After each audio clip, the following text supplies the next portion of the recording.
Good evening, ladies and gentlemen. Comes to you live from the outskirts of the internet. This is the Gaming Saloon for April 8th, 2023, which hosts Speaker 2448 and Ramp It Up Salon. Hi. We have a decent chunk of news this week. Except for I'm gonna laugh when most of it we've just completely moved through without even thinking about it. I mean, some of this, yeah. If I'm being honest, yeah.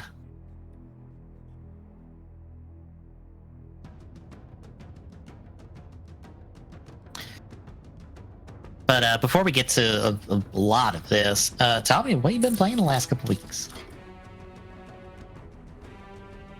Well, I did pick up one of the free games on Epic, and it's actually pretty interesting.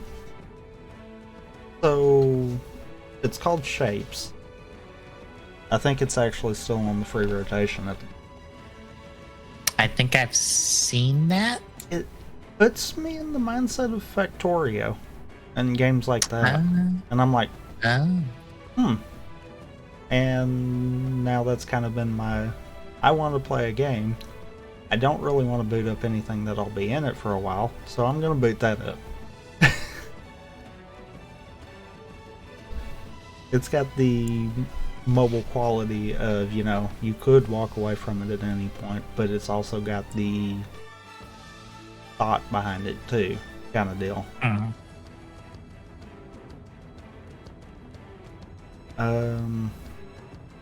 That I have picked up the Game Pass again. And have you picked up anything on it? I have been playing a little bit of Forza 5, but outside of that, not really yet. On those, every time I've looked, I'll see stuff that I'm like, I'm kind of interested in that, except I don't really have enough time right now to dedicate a few hours to it. But like you can play Persona 3 and 4 on there. I don't have 200 or 300 hours to play. They are not 200 to 300 hours. A piece or together? A piece. Yeah, I was meaning together. Oh, okay. Yeah. Because I wouldn't have expected them to be that long individually. Together, probably. Probably not. Well, check how long it'd probably depend on if you were trying to 100% or not, kind of deal. I mean, if you're trying to 100% a Persona game, I'm gonna quote Gerard's review on this. That entirely depends on what you define as 100%. I mean, yeah. If you ask me what 100% run through a Persona game is, it is a max S-Link run, which means you social link everyone. You can do that in one run. You need a little bit of help from a guide to help you scheduling wise for that, but you can do that in one run.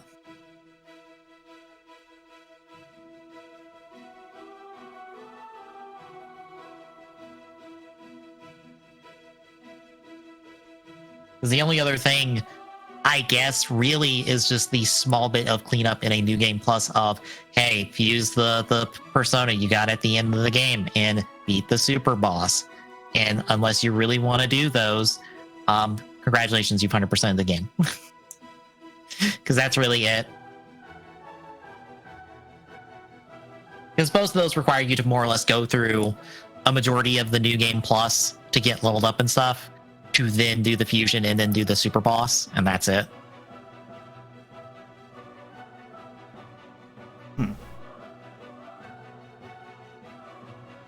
But yeah, no, Max S-Link is one run. Let's see, P3P is 65 hours for main story, 81 and a half for main and extra, 125 for completionist, so honestly 60 hours. And for golden is 68 hours.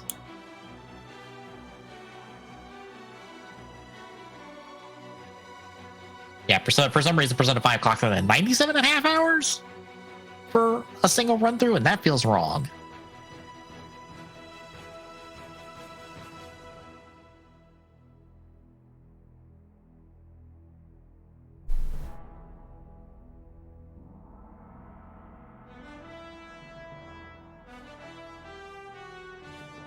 But trying to think of what's coming up. Ghostwire's coming out on Game Pass in a couple weeks. Exo Primal is coming out. I might play that.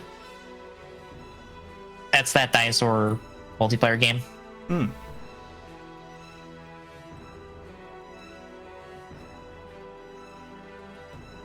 It's got a bit of PvPvE in it as well.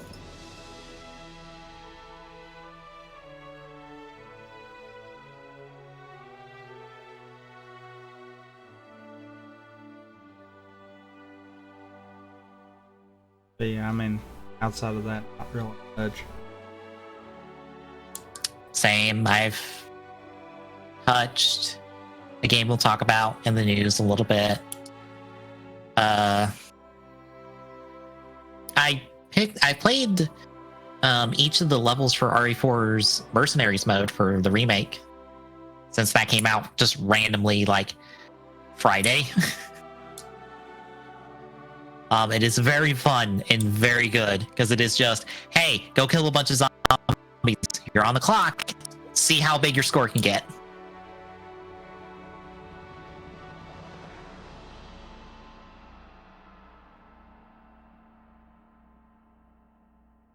But other than that, the other thing, I guess, is I saw the Mario movie today. The Super Mario movie, not the old one, the new animated one.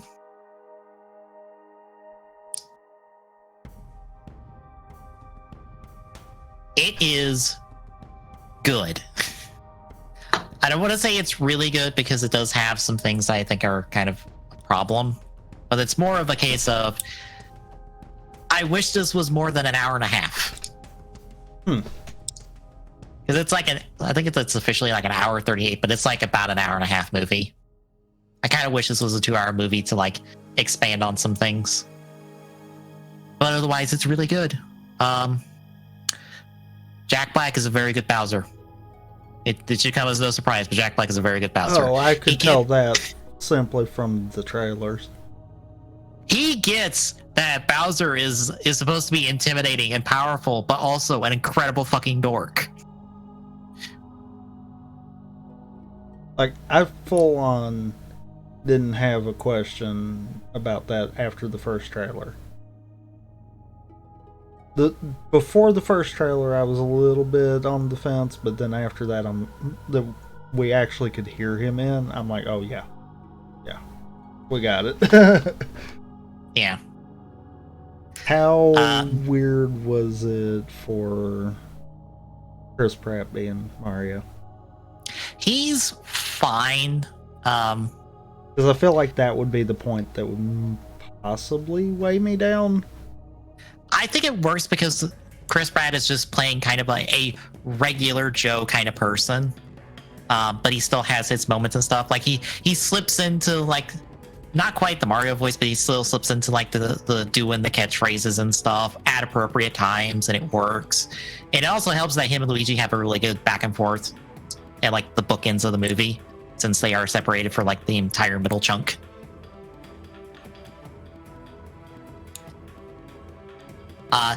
Our main Toad doesn't get to do a whole lot, but he's more or less Captain Toad, I think. At least visually, he's supposed to be Captain Toad, because he's got the backpack and stuff.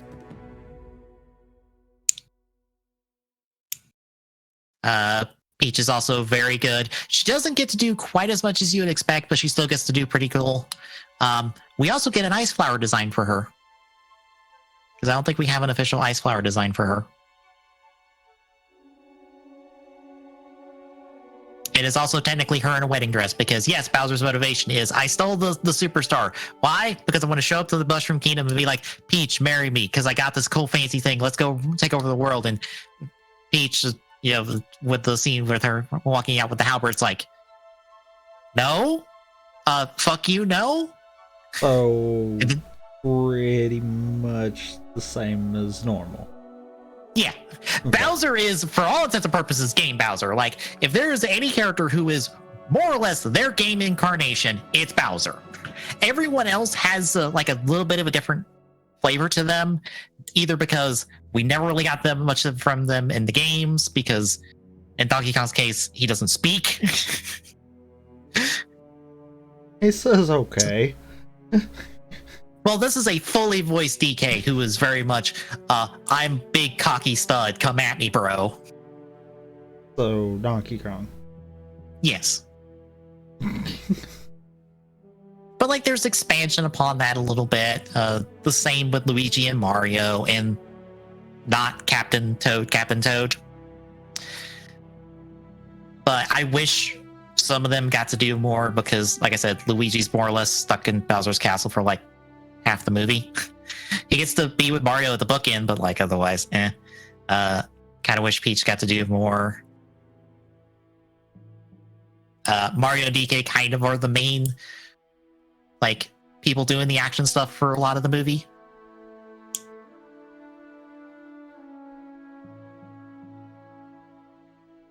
Also, they did not get rid of Bowser. He got shrunk by I guess a not poison mushroom, because it's a blue mushroom, which I think is new. Unless it was supposed to be a reference to mini mushroom.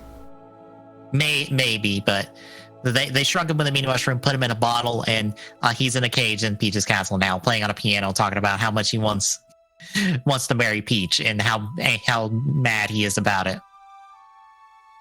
But that's the mid-credit scene. Post-credit scene, Yoshi. We see the Yoshi's egg, and we see it hatch. We do not see Yoshi, but we hear him go, Yoshi! In very Yoshi noise, because, and this is my hope, they do not give Yoshi a voice actor. They just let Yoshi do Yoshi noises and make faces, a la R2. Because we also see Yoshi's plural in like a herd in like one scene. But otherwise, we don't see Yoshi.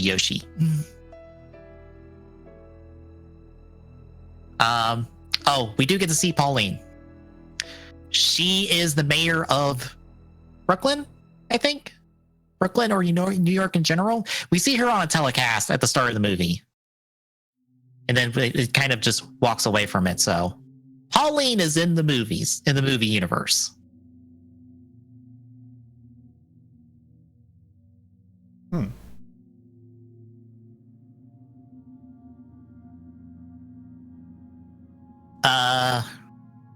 What else? Diddy does have a line. It's a really short line during the fight scene before it starts, where he's just chanting DK, DK. The DK rap is in there because it's how Donkey Kong enters the arena, is via the DK rap, because of course he does. Greg Kirchhoff is not credited for the song, even though he's the one who made it. And it's not a remix of the DK rap, because there's a ton of Mario music remixed for this with like a full orchestra and stuff, and it's really fucking good.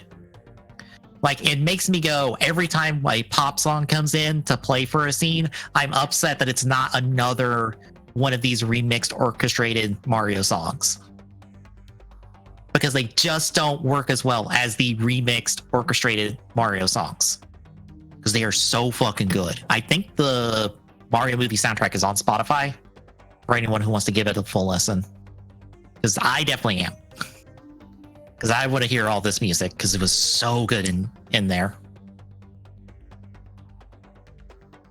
The Luma doesn't have any explicit reference to Rosalina. He's just there to be nihilistic. The Kongs are responsible for all the Mario Kart tech. They're the ones who make all the Mario Karts, even the anti-grav stuff on them. because this Mario movie is very much like a distilling of like all of Mario in terms of the mainline stuff, because there's a little bit from every game I feel like in this movie. Because like there's a little bit of Odyssey, there's a little bit of Super Mario World, there's a little bit of 3, there's a little bit of like Lost Levels in 1. I don't think of anything else. Oh, Mario and Luigi do a rider kick to finish off Bowser, and it's glorious. I love it. Nice. Not only do a rider kick, they do a rider kick with the superstar. Because they get the superstar and they are literally invincible. They no-sell everything and run through Bowser and his troops. And like, not only do they do the rider kick, they do a rider punch beforehand to set up the rider kick. And it is beautiful and wonderful, and I love it. Oh, King Babam and King Boo are at the wedding. So if we have future villains, they're right there. They exist. Oh, and I guess some setup stuff. They spend a little bit of time in the Jungle Kingdom, as they call it, essentially Kong's. We explicitly see Dixie Diddy in what's the baby's name from DKC3? I can't remember his name. The one nobody likes.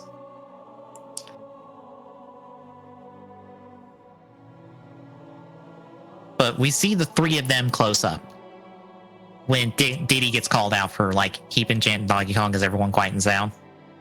So like if there's a setup for a Donkey Kong movie, or if we're getting a Donkey Kong movie, there's your main cast there: Donkey, Diddy, Dixie, the other one from Donkey Kong Country. It feels like it'd be them. There is a eatery that kind of books it, that we kind of end up at the bookends of the movie, that is called Punch Out's Pizza. It has a bunch of photos of the Punch Out fighters, like the ones you go up against, and what looks like they're kind of Wii-esque designs, so kind of their updated looks, and like old photographs and stuff. So Punch Out movie in the future, maybe, because there's a lot of photos there, and they're fairly front and center.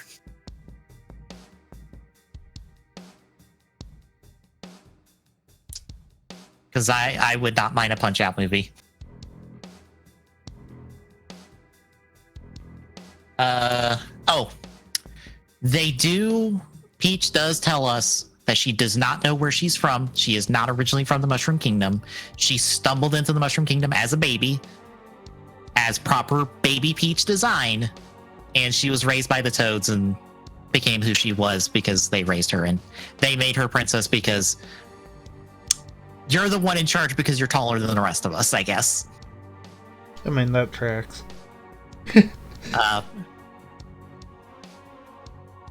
But there is a big warp pipe in like the sewers of Brooklyn that leads Mario and Luigi to the Mushroom Kingdom.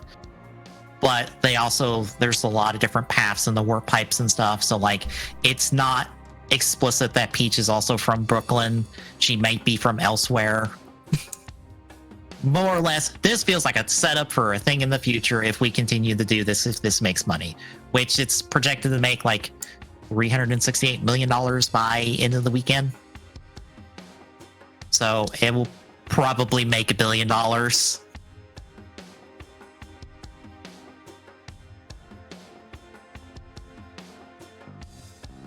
Because it's Mario, everyone knows Mario.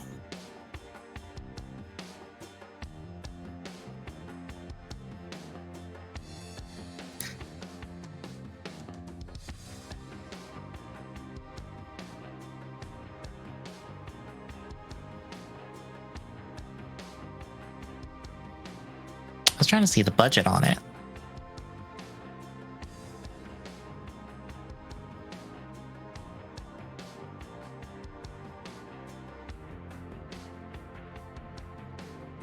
And I can't get the number. Of course not.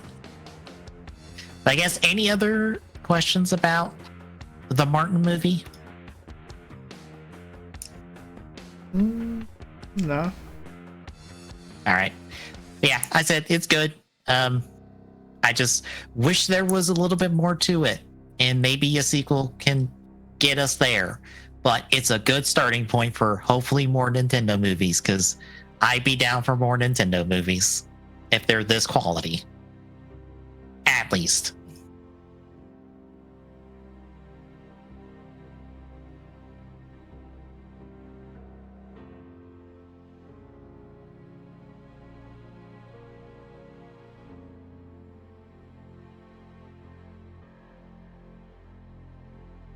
But shall we get to the news then? I guess so. All right, we kick off with E3 is dead for this year, and probably more. It's been announced this week that they are canceling E3 for this year, probably due to a lot of companies either not getting on board or just backing out before after committing. So they've canceled the event outright. They're still dealing with ticket situations, as far as I know, and a lot of people are figuring out what to do with all the money they spent for hotels and flights and stuff, since, people have made plans for that.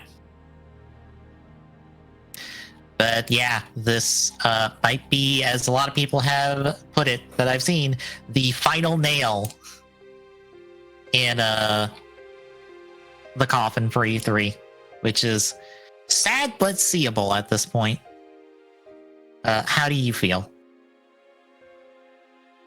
I mean, we kind of already knew this was coming. Yeah. It was a ticking clock on E3, and I think the pandemic kind of killed it faster. Because, oh boy, I remind you folks, we know what was going to be E3 2020 before pandemic, and it was not good. Not good at all. Q-tainment, folks. Q-tainment. Don't forget, Q-tainment was almost a thing at E3, and it would have been atrocious. But yeah, I guess the question now for a lot of the industry that I heard from, and this is mainly Good Five Gaming's talking about it, like, where do people go now to gather for a big gaming event and stuff? What replaces E3 as the go-to show? Because nothing has really taken its place right now, and I don't know if anything will.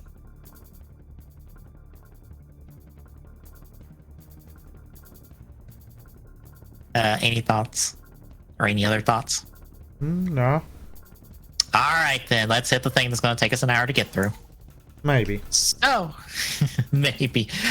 Tears of the Kingdom had gameplay shown off, more or less showing what is replacing our runes, because I believe Link does not have the Sheikah Slate on him at all in this footage. So, unless they're hiding it on his model, this is a replacement for the Sheikah Slate, because I assume Zelda has the Sheikah Slate for reasons. But we have 4 new abilities. They are what is it? Recall, Fuse, Ultra Hand, and Ascend. So we'll just go through these one by one. Recall lets you rewind time on an object. This lets you access the Sky Islands by sending the object up, and it's also the thing we've seen before about rolling the big spiked ball back up a hill into enemies. Time manipulation, essentially, kind of like stasis, and it's also colored like the stasis rune, kind of. It's more orange than yellow, but it's still time manipulation, because I think also the color of the rune activation is also the same yellow as Stasis's yellow.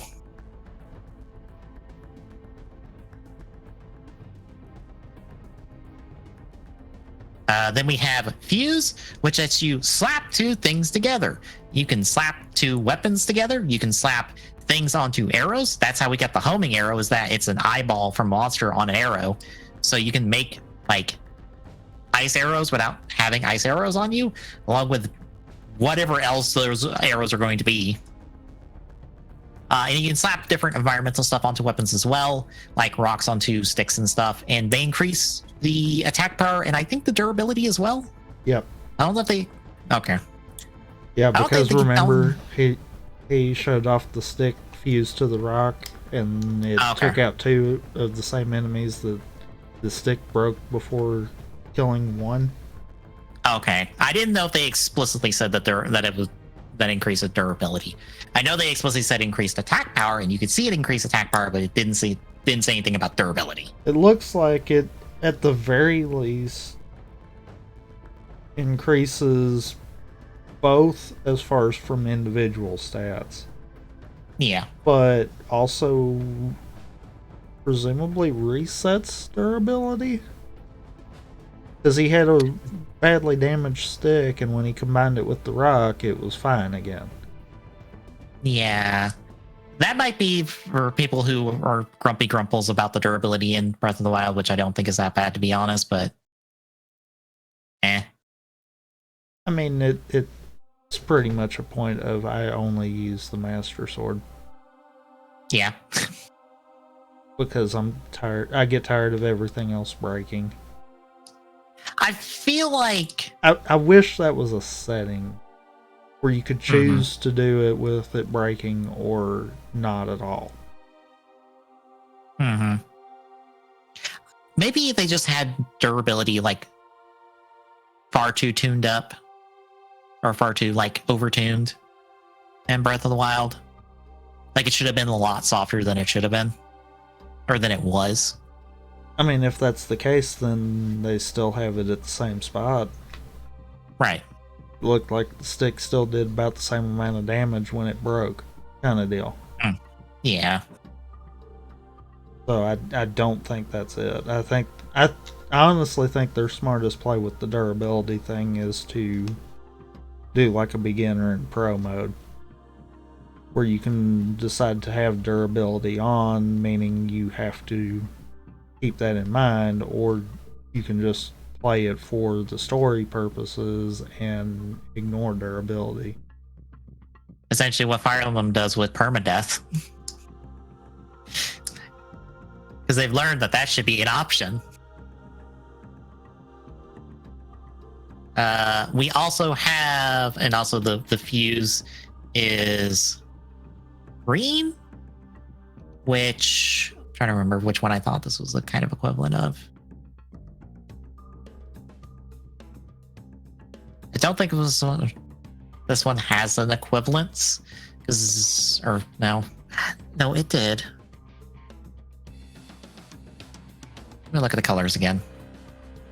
Why does Ascend not have colors? Why do we not have Ascend in the... Damn it, I need to see the Ascend one, because I forget what the color of the Ascend one was. Granted,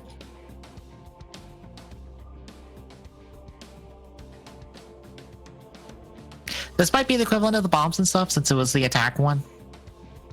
The rest of them were movement. Again, this is me reaching. Just me noticing that the colors were kind of similar and that they kind of fill similar purposes in your toolkit. I'm just like, I wonder if this is on purpose. I wonder if this means anything. Probably not. I'm probably just imagining things.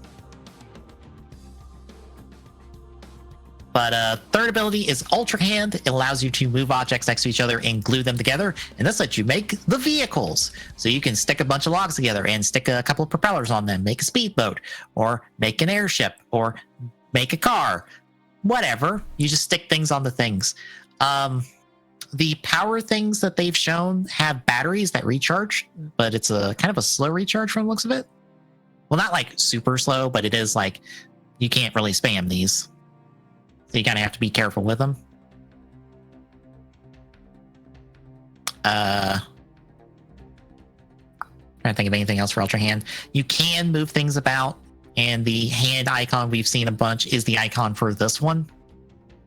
And it is also red like the Magnesis one, and it also has the same controls as Magnesis. And lastly is Ascend, which is essentially, hey, there's a ceiling above your head. Would you like to go through it? And you just bloop, right through it. So if you're in a cave, you can immediately get on top of the whatever this cave is beneath. You can get on top of like gazebos and stuff. They didn't really get into like the limitations of this because I feel like there has to be a limit. Like if you found yourself in a cave at the bottom, at like the bottom of a mountain, you can't just send yourself all the way to the top of the mountain with this, right? I mean, it looks like you could. Right. But what the fuck does an upgrade of this look like? I mean, it doesn't necessarily have to have an upgrade. Right. But I'm just like, I mean, in theory, if you stood beneath one of those sky islands, could you theoretically ascend up to it?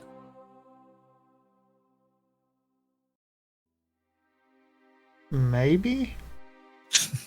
Because that's my thought of just like, what's the limitation on this? Because all this power does is there a ceiling over your head? You can now teleport your ass through it. And I'm like, okay, this game is all about these sky islands and stuff. Those are technically ceilings above your head. Is it a limitation on how far up it can reach? And with an upgrade, it can reach higher.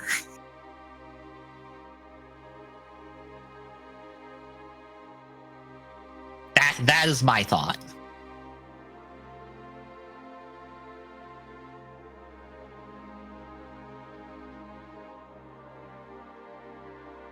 But that's the 4 abilities. They showed you could go from the islands to the mainland in one shot without loading, which I think proves that they've optimized the game from Breath of the Wild, because I feel like that would not happen in Breath of the Wild.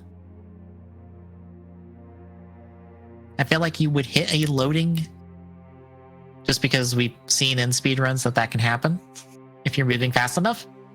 I mean, fair, but it might not necessarily be that. True.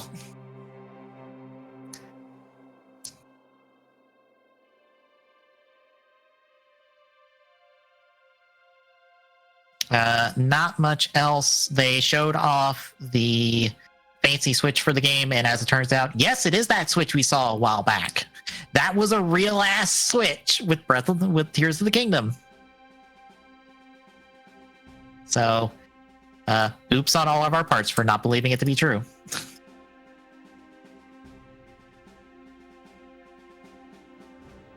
Also, for like a majority of this footage, Link is in that like new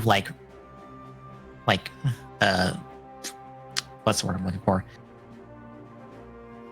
Like that new outfit he is in key art and stuff. Although he has his original paraglider. But nothing else really, except for a couple new enemies that confirm, hey, we are dealing with the Zonai. So all you people who are like, what the fuck are the Zonai?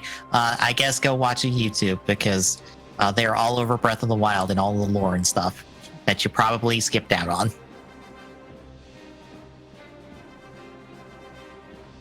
But I guess any other thoughts? No. I'm kind of just eagerly waiting.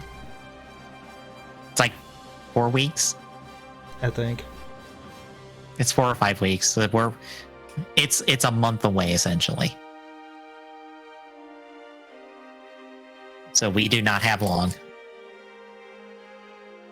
So we will head to our next one. So April Fools happened in the industry. Not very much interesting outside of flavorless pizza that I saw on Twitter from a Pizza Hut in where was it? It was somewhere on the other side of the world. It was flavorless pizza, which is just, would you like a ring of crust with no pizza in the middle? Like, not even crust in the middle, just a ring of crust. But probably the big thing to come out video game wise is we have a visual novel mystery game from Sega that is the murder of Sonic the Hedgehog. Now, this is not the actual murder of Sonic the Hedgehog, for those wondering. Essentially, you play as a employee of this train that hosts like murder mystery parties. And it's Amy's birthday, so Sonic and crew are throwing her a murder mystery party, and Sonic is the one to be murdered, and Tails and Amy are the ones that have to figure out what's going on, and that includes you as well. You cannot name yourself as Phoenix Wright, though. You're not allowed. You're also not allowed to call yourself Game Grumps for some reason. But you can call yourself Columbo, which is what I did when I tested out the game real quick, because this is free, by the way, on Steam. For anyone who wants to pick it up. But it's a visual novel game. You gather clues, interrogate suspects. You have to play a small little mini game when you're interrogating suspects to kind of like piece the objects together, which is a little like 2.5D Sonic Run segment that has optional difficulty stuff. Like it has a lot of customization in the difficulty of it in the assist mode. But otherwise, it's a pretty cool little game. Everyone seems to be fairly in character for it. I enjoy it. Enjoy what I've seen of it from Proton John's stream, because he streamed like an hour of it. And I've played a small bit of it, like of that hour I've seen. But any thoughts on this?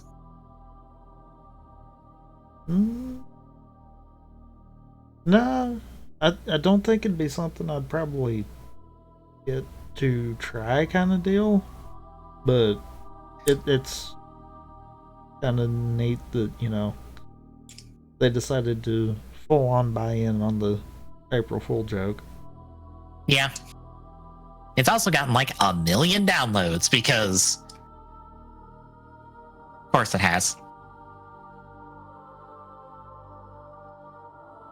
All right, next up, you remember Multipurpose? Yep. So it's got some strange things going on with it. So even though it's had content come out for it, like characters and stuff, it's still being technically classified as an open beta. So they're going to be closing the open beta on June 25th. And they're going to like shutting off the online of the game. You're only going to be able to do like practice mode and like local play. And then they are going to bring the game back on fully next year. Even though you could have spent money on the game. And it had content coming out. And apparently with this, they were going to work on that content stream because it's been very slow for Multipurpose, and it's very strange that they're doing this, and this may not end well for them.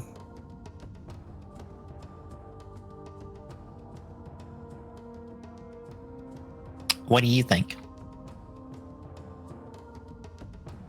I don't know. I feel like time will tell on this one. Yeah.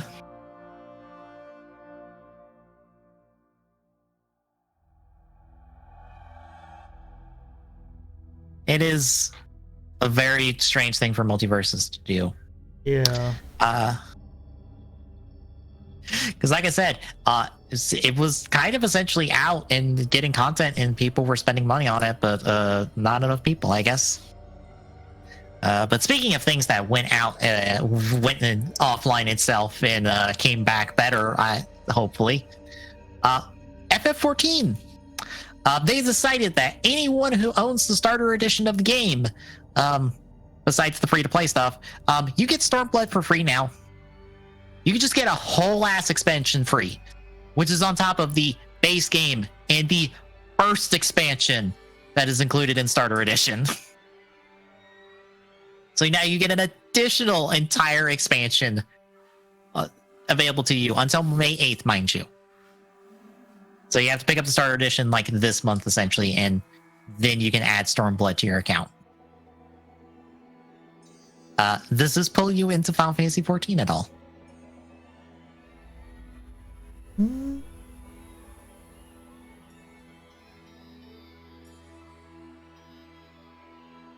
Almost, but not really. Fair.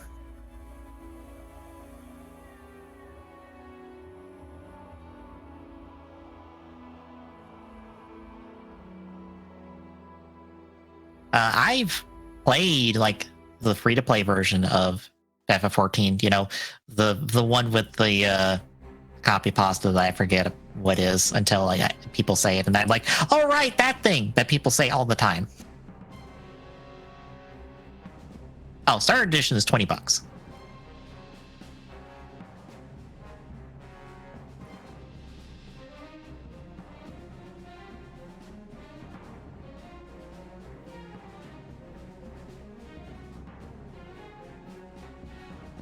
I've tried 14. I've enjoyed what I've played, but I've not felt invested to like keep going with it and keep playing it just because I feel like I'm in the really weak part of 14. That's like, oh, this happens. There's stuff happen here, but it's not like the cool stuff. Because I've seen the cool stuff of this game, and it's way further down the line, and I just don't feel invested enough to try. But that's just me. Anything else? No. All right, then. Sony has a new patent for a controller that can change temperature. So apparently this thing has temperature rings that can get hotter or colder to reflect your current gameplay.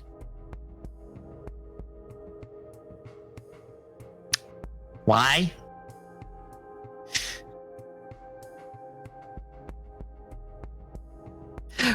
Why? Why?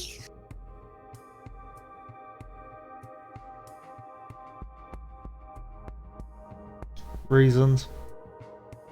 I don't even know how hot it can get or how cold it can get. Because that's my question of like, because depending on that, this is a lawsuit waiting to happen. Mm-hmm.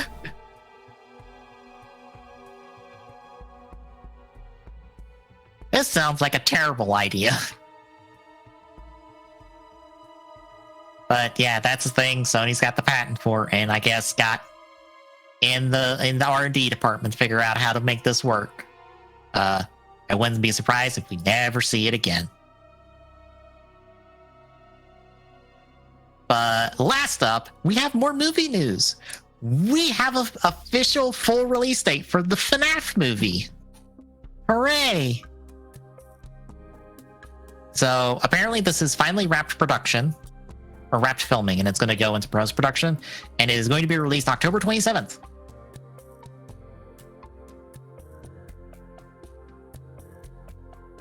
And it will be coming out in cinemas, and it will be on Peacock, NBC's streaming platform, same day. So it will be digital same day. So if you don't want to go to the theaters for this, you don't have to. And there was a poster they released.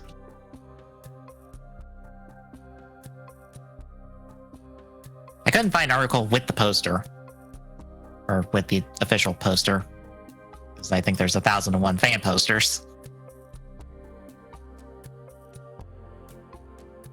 But I can't wait to not find that poster. But how do you feel about a FNAF movie?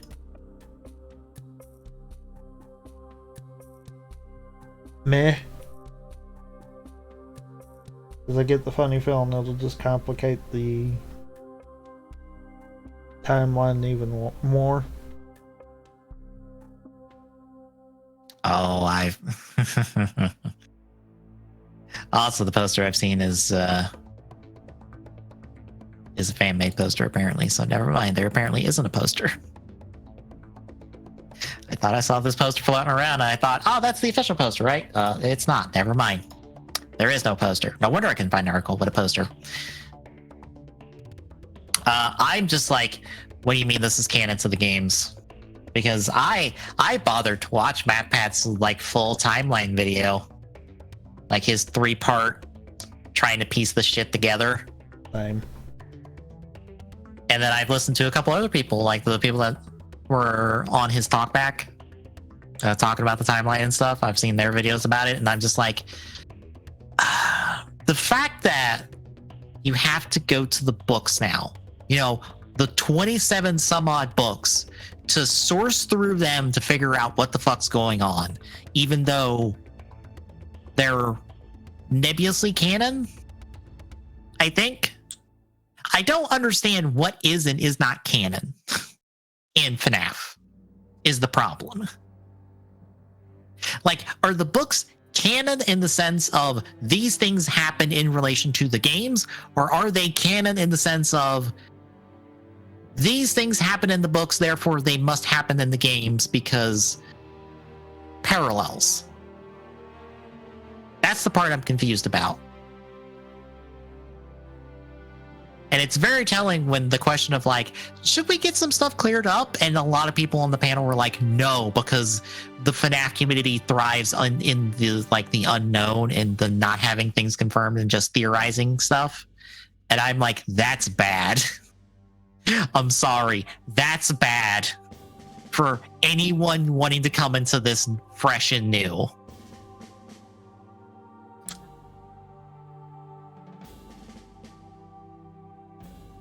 Because you have nothing to point to be like, this gives you the basics of FNAF, and that doesn't exist.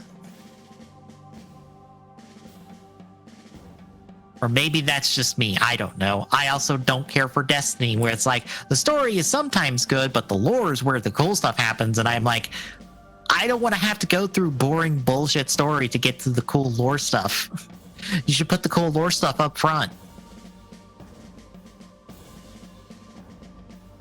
I don't know. How do you feel? I don't know.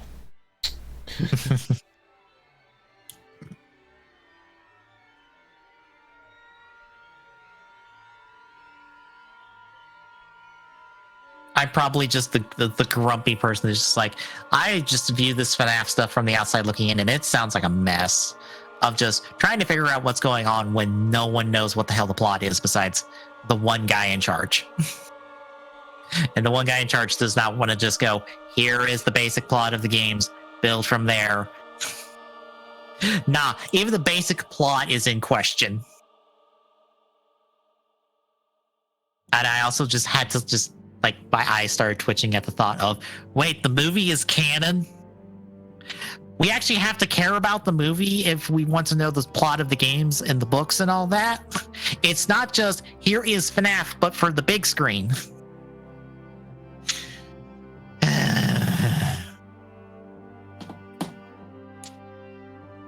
Yeah, anything else? No. All right, then. That is the news for the week, folks. Hooray! It's time for releases!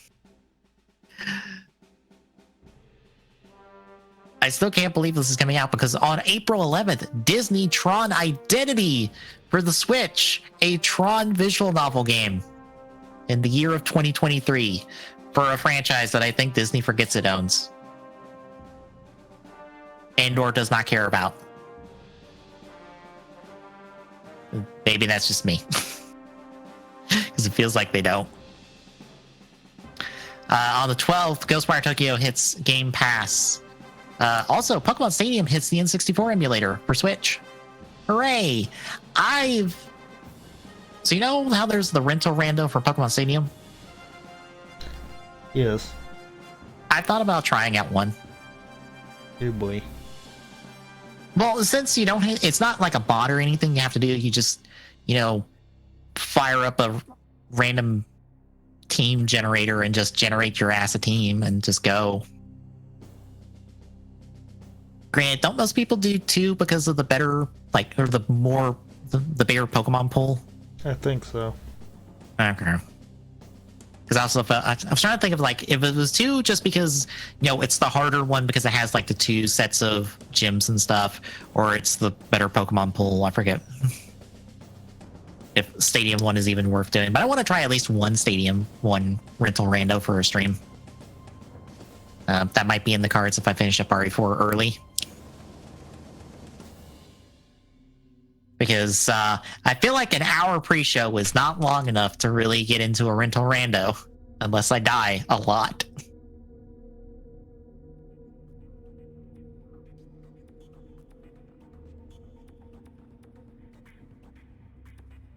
Let's see. On the 13th, Hello Kitty and Friends Happiness Parade for Switch. New Tanks for Switch. Vampire Survivors Tides of the Foscari for Xbox One Series X. New Vampire Survivors DLC that I didn't know about until I watched a Skella video where it's like, oh yeah, by the way, Vampire Survivors is getting new DLC. And I'm like, well, shit.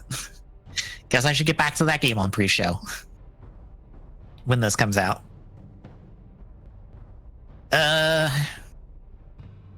On the 14th, Basketball Pinball for Xbox One. Mega Man Battle Network Legacy Collection for PlayStation 4 and Switch. That's the collection of all the Battle Network games. On the 18th, Disney Speedstorm Early Access for Xbox One Series, X, PlayStation 4, 5, and Switch. Minecraft Legends for Xbox One Series, X, PlayStation 4, 5, and Switch. On the 19th, Final Fantasy Pixel Remasters 1, 2, 3, 4, 5, and 6 are coming out for PlayStation 4 and Switch. And then Horizon Forbidden West Burning Shores DLC for PlayStation 5. On the 20th, DNF Duel for Switch. On the 21st, Advance Wars 1+2 Reboot Camp finally comes out on Switch. Dead Island 2 for Xbox One Series X and PlayStation 5. That is it. There's a lot more, but you can see the full list on our notes. Anything else? I can't think of anything. All right, then. Tomorrow, it's more Comforter Black.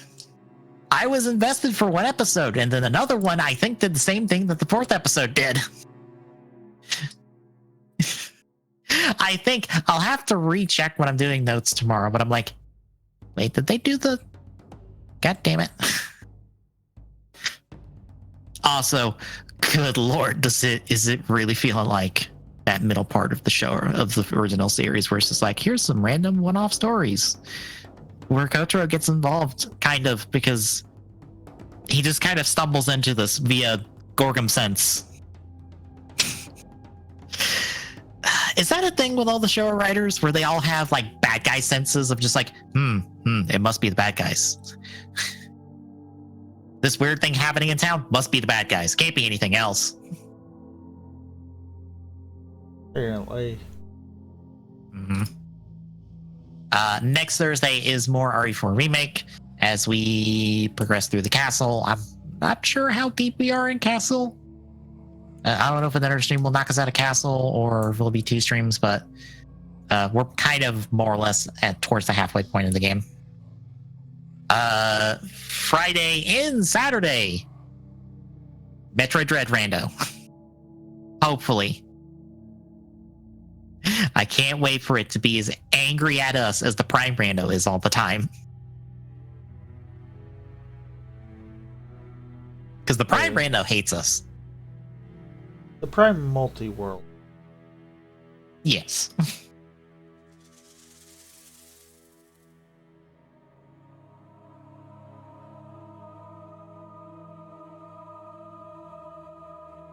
But that will be the next week or so. So if you like what you see, and drop a follow, really appreciate it. Chipping away that feel go.